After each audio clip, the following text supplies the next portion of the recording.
Oo, ganun na nga. Ang galing naman! Kaya palang tagal bago ka nakabalik dito sa planetang Earth. Kung ganon, ipakita mo naman yung mga natutunan mo. Maiksing panahon lang ako doon kaya isa lang ang natutunan ko. Pero hindi yung madali.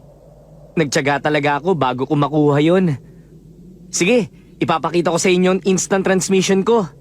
Instant transmission? Talaga, Son Goku? Ipakita mo sa amin. Sige, heto na. Una sa lahat, para magawa ang teknik na to, kailangan maisipin kang tao sa halip na lugar at damin mo ang kinantaong yun. Ibig sabihin, hindi ka pwedeng pumunta sa lugar na walang tao.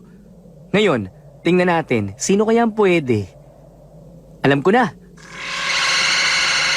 Sige, alis na ako. Paalam! Nawala siya! Instant transmission yon. Niloloko mo lang kami. Gumalaw ka lang na napakabilis eh. Jaran!